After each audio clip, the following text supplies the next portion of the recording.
Hello everyone, welcome to our channel. Today we are starting chapter number 6 of class 4th English. Chapter name is Braille. तो बच्चों आज हम बहुत ही खास और एक बहुत इंस्पायरिंग पर्सन के बारे में पढ़ने जा रहे हैं जिनका नाम है लुई ब्रेल. उन्होंने उन लोगों के लिए दुनिया बदल दी जो देख नहीं सकते थे. उन्होंने उन्हें केवल उंगलियों के सहारे पढ़ना और लिखना सिखाया. किसके थ्रू? ब्रेल अल्फाबेट्स के थ्रू. उन्होंने ब्रेल स्क्रिप्ट लिखी. आज हम उनके बारे में ही जानेंगे कि उनकी आंखों की रोशनी कैसे गई और उन्होंने ब्रेल स्क्रिप्ट की लिखने की शुरुआत कैसे की. तो चलिए स्टार्ट करते हैं. Long ago in France, a little boy named Louis Braille was playing outside his home. बहुत समय पहले फ्रांस में लुई ब्रेल नाम का एक छोटा बच्चा अपने घर के बाहर खेल रहा था. He was 3 years old. वो 3 साल का था. His father, a blacksmith, was working nearby. Blacksmith होता है लोहार, जो लोहे को पीटकर गर्म करके उसके औजार बनाते हैं. उसे ब्लैकस्मिथ कहते हैं. उसके फादर क्या थे? एक ब्लैकस्मिथ थे, लोहार थे, और वो पास में ही काम कर रहे थे. जैसे कि आप इस इमेज में देख सकते हैं, उसके फादर यहाँ पे काम कर रहे हैं और लुइस ब्रेल क्या कर रहे हैं? यहाँ पे खेल रहे हैं. Louis started playing with the tools around him. Louis ने जो वहां पर उसके फादर टूल्स बना रहे थे, औजार बना रहे थे, उनसे खेलना शुरू कर दिया. Suddenly a sharp tool pierced his eyes. और फिर एकदम से क्या हुआ? अचानक एक तेज औजार उनकी आंख में चुभ गया. ये देखिए, उन्होंने एक पेचकस जैसा हाथ में लिया हुआ है और ये बड़ा ही नुकीला दिख रहा है. ये क्या हुआ? लुई की आंख में चुभ गया.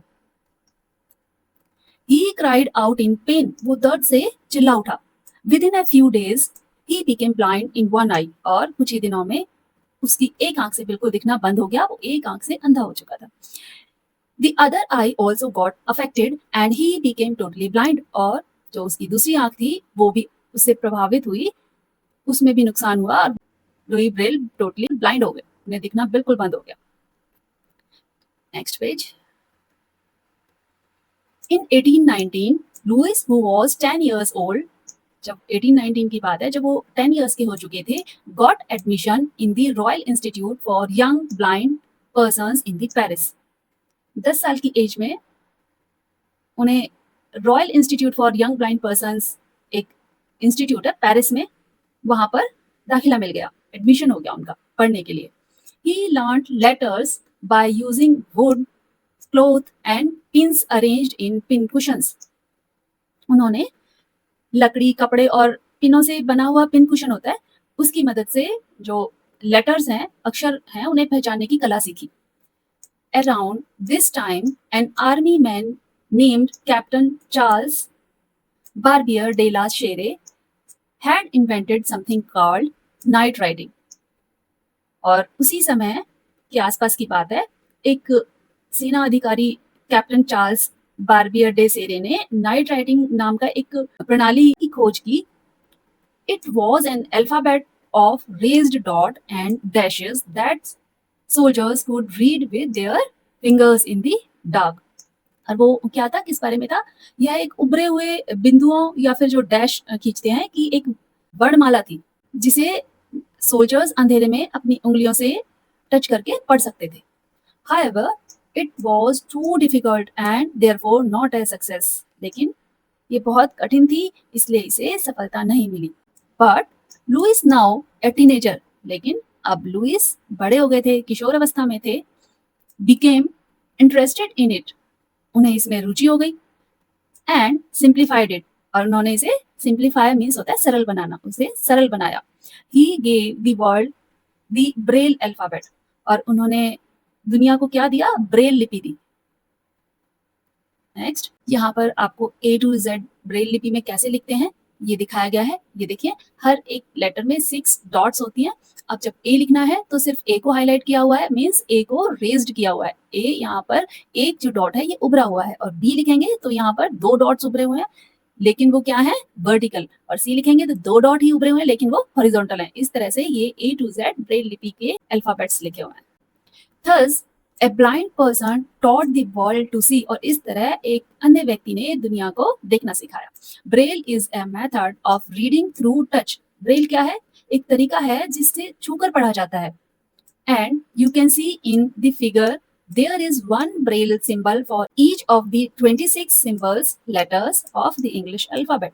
जैसा कि अभी अभी मैंने आपको इमेज में दिखाया कि अंग्रेजी के पूरे 26 अल्फाबेट्स के लिए एक एक ब्रेल चिन्ह होता है, but Braille requires more space, लेकिन ब्रेल को लिखने के लिए ज्यादा स्पेस की जरूरत पड़ती है. This is because the letters can not be written too close together, क्योंकि जो ब्रेल लिपि के स्क्रिप्ट के लेटर्स हैं उन्हें बहुत ज्यादा पास नहीं लिख सकते. Since Braille requires more space, a Braille book is thicker than a regular printed book. क्योंकि ब्रेल में अधिक स्पेस की जरूरत पड़ती है, इसलिए एक ब्रेल बुक नॉर्मल बुक के कंपैरिजन में थोड़ी मोटी होती है. Braille is not just for people with blindness. Braille लिपि जो है वो केवल उन लोगों के लिए ही नहीं है जो आंखों से देख नहीं पाते, जो अंधे हैं. Even people with sight can learn Braille too. Even जो लोग देख सकते हैं वो लोग भी इसे सीख सकते हैं. Then they can write small poems and stories in Braille. और वो छोटी छोटी कविताएं और स्टोरीज ब्रेल लिपि में लिख सकते हैं. ब्लैक स्मिथ लोहार होता है, अभी मैंने बताया. ब्लाइंड मीन्स अंधा होना. पिन कुशंस मीन्स जो पिंस से बनाकर एक कुशन बनाया जाता है. इन्वेंटेड मीन्स आविष्कार करना. Let us think. Answer the following. इसका A part. Question number 1, describe the Braille alphabet. Braille alphabets को डिस्क्राइब करना है. अब हम ब्रेल अल्फाबेट्स कैसे होते हैं वो भी मैंने दिखाया. रेज्ड डॉट्स होती हैं. इसका आंसर लिखेंगे. The Braille alphabet is a system of raised dots that can be read through touch. Each letter of English alphabet has a unique braille symbol made up of 1 to 6 raised dots arranged in a small rectangular cell. It allows blind people to read and write using their fingers. Okay, next question. Why was night writing not a success? इसका answer लिखेंगे.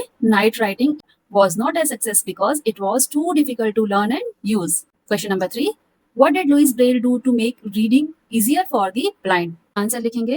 Louis Braille simplified the difficult night writing system and created the Braille alphabet. This version used a simpler arrangement of raised dots that could easily be read by touch, making reading and writing much easier for blind people. B part देखते हैं. Think and discuss. इसका first question. You may have seen people with blindness walking with a white cane. Why is the cane always white colored? आपने blind persons को एक सफेद छड़ी के help से चलते हुए वॉक करते हुए देखा होगा. तो ये पूछा गया है कि ये जो छड़ी होती है ये व्हाइट कलर की क्यों होती है. ये व्हाइट कलर की छड़ी इसलिए होती है ताकि सामने वाले पर्सन को ये पता चल जाए कि जिस बंदे के हाथ में छड़ी है वो टोटली ब्लाइंड है और उसे असिस्टेंस की जरूरत है. तो इसका आंसर लिखेंगे. The cane used by blind or visually impaired people is white so that it is easily visible to others. The white color acts as a symbol to alert others that the person is blind. Question number 2. Imagine that the world becomes dark for a day and there is no light. आप ये सोचें एक दिन के लिए कि पूरा दिन भर लाइट नहीं है और सारा दिन अंधेरा है. What difficulties might one face on such day? इस दिन क्या क्या समस्याएं होंगी. इसका आंसर लिखते हैं. If the world became completely dark for a day, people might face many challenges like simple tasks like cooking, dressing, or finding things would take more time. It would be hard to walk around without bumping into things. यदि light नहीं रहेगी, चारों तरफ अंधेरा होगा तो हर काम मुश्किल हो जाएगा. चाहे वो खाना बनाना हो या कोई चीज ढूंढना हो या फिर वॉक करना हो. हम वॉक करेंगे अंधेरे में तो भी हम किसी ना किसी चीज से टकरा जाएंगे. और साथ में हमारा जो फोन, मोबाइल्स जो आजकल बहुत ज्यादा बच्चे भी यूज करते हैं, उनका कोई यूज नहीं रह जाएगा. Next, let us think. Close your eyes, pick an object, keep the object back. Now complete the sentence and share them with the class. Okay. Number 1, the object in my hand was round in shape. इसमें क्या करना है कि आपको आंख बंद करके किसी ऑब्जेक्ट को अपने हाथ में लेना है. आपको पता नहीं होना चाहिए कि वो क्या है या कोई और आपकी फैमिली में आपके हाथ में वो ऑब्जेक्ट दे दे और आप उसको टच करके आपको ये पता लगाना है कि ये क्या है आपके हाथ में. The object in my hand was longer, shorter than my finger. जो भी ऑब्जेक्ट आपने लिया है वो आपको बताना है कि आपकी उंगली से वो छोटा है या बड़ा. अब मैंने यहाँ पे लॉन्गर लिखा है. The object in my hand was a key. Now Add 2 more lines to describe the object. अब मैंने यहाँ पे की हाथ में थी इसलिए ये लॉन्गर लिखा है और राउंड लिखा है। अब आप कुछ भी यहाँ पे लिख सकते हैं, मे बी ऑब्जेक्ट रेक्टेंगुलर हो तो लॉन्गर है या शॉर्टर हो सकता है। अब इसकी कंटिन्यूएशन में 2 सेंटेंस और लिखने हैं। हम लिखेंगे it had a cold metallic surface, क्योंकि मेरे हाथ में एक की है जो कि लोहे की है। It had small ridges along one side. Okay, next चलते हैं। Let us listen. Your teacher will read out the following words, listen carefully and repeat. Okay, ये वर्ड्स कैसे आपको रिपीट करने हैं, आप ये सुनेंगे। Spoon, splinter, spin, splash, speak, split, space, splendid. Let us write. Write these words using the Braille alphabet. You can paste in these. One is done for you. Okay. यहाँ पर आपको एक एग्जाम्पल करके दिखाया गया है। जैसे आपको कैट लिख कर दिखाया गया है, ये सी को डिनोट करता है, ये ए को और ये टी को। यहाँ हम अगर काउंट करते हैं, ये 1 2 3 4 5 6, तो यहाँ पर सेकंड और थर्ड पोजीशन पे 2 डॉट है, फिर फोर्थ और फिफ्थ पोजीशन पे 2 डॉट है। तो इसी तरह से हमें ये मैन लिखना है, तो हम मैन और बॉय और जग ये मैंने लिखा है, आप इसका स्क्रीनशॉट ले सकते हैं। नेक्स्ट चलते हैं। Right your name in Braille. मैंने यहाँ पर राम लिखकर एक एग्जाम्पल दिया है, आप अपना नाम इसी तरह से ब्रेल लैंग्वेज में लिखेंगे। नेक्स्ट इसका बी पार्ट करते हैं। Louis Braille lost his eyesight in an accident. Some time ago a newspaper reported that a child lost one eye while lighting firecrackers. Louis Braille ने अपनी आंखें एक एक्सीडेंट में खो दी थी। अब यहाँ पर बता रहे हैं कि कुछ समय पहले न्यूज़पेपर में एक न्यूज आई कि एक बच्चे की एक आंख चली गई, एक आंख से दिखना बंद हो गया, किससे, जब वो फायर क्रैकर्स चला रहा था। List the precautions that should be taken to protect eyes from harm. Okay, हमें उन प्रिकॉशंस की लिस्ट बनानी है जिससे कि हम अपनी आंखों को बचा सकें। ओके, इसका आंसर लिखते हैं। Number 1, stay away from sharp objects like scissors, knives and tools. Never play with them. Do not play with firecrackers or bust them without adult supervision. Third is avoid rubbing eyes with dirty hands to prevent infections. And fourth, do not throw sand, dust or spray in anyone's eye while playing. C part देखते हैं। Read the following sentences and notice the underlined words. Long ago in France, a little boy named Louis Braille was playing near his home. इसमें देखो was playing को underline किया हुआ है। The cats were sleeping when I reached home. यहाँ पे cats के साथ were sleeping यूज हुआ है। यहाँ ये बताना चाह रहे हैं कि ये काम सब पास्ट में हुए हैं। बहुत पहले फ्रांस में एक छोटा बच्चा जिसका नाम लुइस ब्रेल था, वो अपने घर के आसपास खेल रहा था। एक बिल्ली सो रही थी जब मैं घर पहुंचा। Sameer was playing hopscotch last evening. ये सारे जो भी काम है ये सब पास्ट में हुए हैं, तो सब इसलिए वॉज वर्ब का यूज हुआ है। और जब सिंगुलर सब्जेक्ट है जैसे लुइस ब्रेल, तो यहाँ पे वॉज का यूज हुआ है। और जब सब्जेक्ट प्लूरल है जैसे कैट्स, तो वर का यूज हुआ है। समीर वॉज का यूज हुआ है। All the above sentences are examples of events that started in the past and continued for some time. If the sentence is about one person, animal or bird, we use was plus action word plus ing. Example, the student was writing in his notebook. जब किसी एक person का use हुआ हो sentence में, तो was का use होता है, जो मैंने अभी अभी बताया। If this sentence is about more than one person, animal or bird, we use verb plus action word plus ing. और जब एक से ज्यादा पर्सन्स हो तो हम वर्ब का यूज करते हैं। These students were writing in their notebooks. अब यहाँ पे दी स्टूडेंट था, एक स्टूडेंट, तो was का यूज हुआ। यहाँ पर दी स्टूडेंट्स मीन्स एक से ज्यादा स्टूडेंट्स हैं, तो वर्ब का यूज हुआ है। The following sentences describe actions in the present. Change them to the past as shown in the example. Okay, ये present के example दिए हुए हैं, हमें past में इनको change करना है। I am sleeping. I was sleeping, मैं सो रहा था। The dogs are barking at the strangers. यहाँ पे dogs है, plural है, तो are का यूज हुआ है present form में। और जब past tense आएगा तो the dogs were barking at the strangers. Grandfather is searching for his spectacles. यहाँ पे is यूज हो रहा है प्रेजेंट टेंस में, तो हम इसको पास्ट कंटिन्यूअस बनाएंगे, तो grandfather was searching his spectacles. Shiva is writing a letter. इसको हम was बना देंगे, Shiva was writing a letter, he is singing a song, इसको was कर देंगे, he was singing a song, we are playing kho-kho, we were playing kho-kho हो जाएगा. The man is using his hands to push his wheelchair.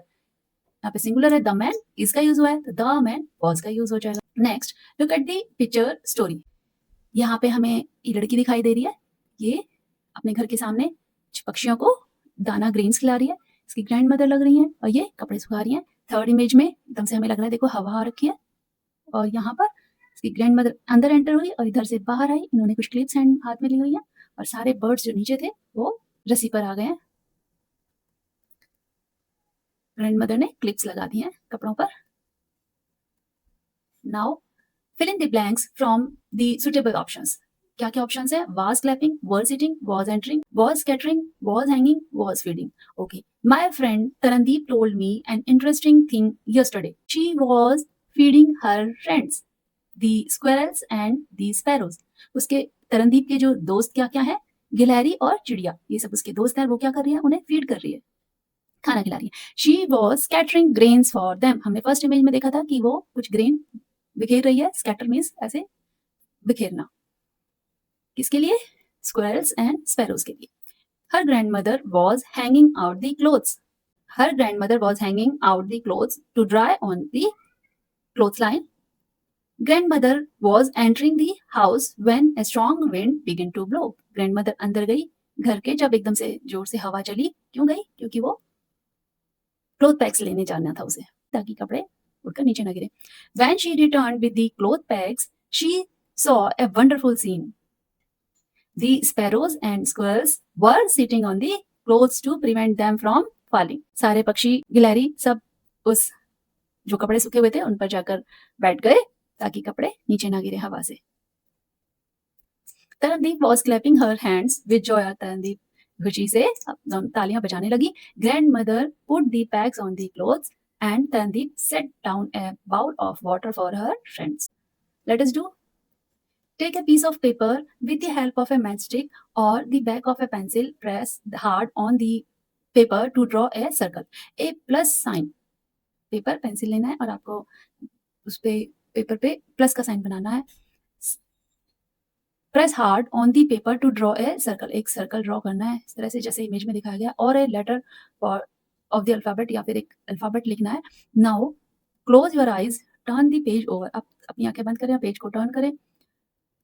And run your finger on the raised surface on the paper. और जो raised surface है, जो उभरी हुई surface है, उसको उस पर अपनी fingers touch करें. Can you make out what the shape और outline is? और आप जानने की कोशिश करें, आप जान पाएंगे कि वो क्या shape बनी हुई है. Now try the same activity with your friend. अपने friend के साथ ये activity करें. You may also use white clay for the same. White clay का भी use कर सकते हैं. ये activity आप खुद करेंगे. Next, second. There are some children with low vision. Example, wearing thick glasses or holding a book too close to their eyes.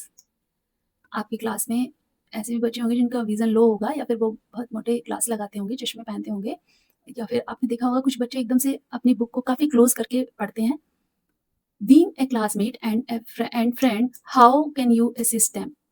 आप फ्रेंड होने के नाते उन्हें कैसे सहायता करेंगे, कैसे हेल्प करेंगे? For example, bringing a printout of a paragraph with large fonts to help them read. जैसे आप एक एग्जांपल दिया हुआ है कि जो छोटा छोटा अगर बुक में लिखा है तो आप उनको एक मोटे फॉन्ट में लिखा हुआ प्रिंट आउट प्रोवाइड करा सकते हैं. तो इस तरह से आप और क्या तरीके हो सकते हैं जिनसे आप अपने फ्रेंड की हेल्प कर सकते हैं. तो इसके कुछ एग्जांपल्स लिखते हैं.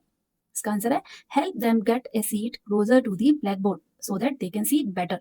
उनको फ्रंट की सीट मिलनी चाहिए ताकि वो बिल्कुल ब्लैक बोर्ड के फ्रंट पे बैठे हैं और आराम से देख पाएंगे. सेकंड है, if you are asked to write something on the board, keep it neat and clean for everyone. जब भी आपकी टर्न आए बोर्ड पे लिखने की, तो आप बहुत साफ सुथरा बोर्ड पर लिखेंगे ताकि उनको क्लियरली विजिबल हो, वो समझ पाए. Third, be supportive and let them know it's okay to ask if they can't see something. और आप अपना सपोर्टिव नेचर रखेंगे ताकि वो तुमसे कुछ भी पूछने में हेजिटेट ना करें और जब भी ज़रूरत हो तो वो उनसे हेल्प मांग सकें. लास्ट, नेवर टीज और इग्नोर देम. कभी भी उन्हें परेशान ना करें और इग्नोर ना करें. Instead be a friend who understands and includes everyone. Let us explore. Find out about the nearest resource center for people with blind. हमें आपको आपके आसपास ब्लाइंड पर्सन्स के लिए रिसोर्स सेंटर्स होते हैं उनका पता लगाना है। तो यहाँ कुछ एग्जांपल्स हैं। National Association for the Blind Delhi में है ये। Next Vision Aid National Resource Centre Delhi. और थर्ड है ब्लाइंड रिलीफ एसोसिएशन। ये क्या करती है? प्रीमियर एनजीओ है ये, providing educational vocational training rehabilitation sports and more for the blind persons. Okay बच्चों, चैप्टर 6 खत्म हो गया है।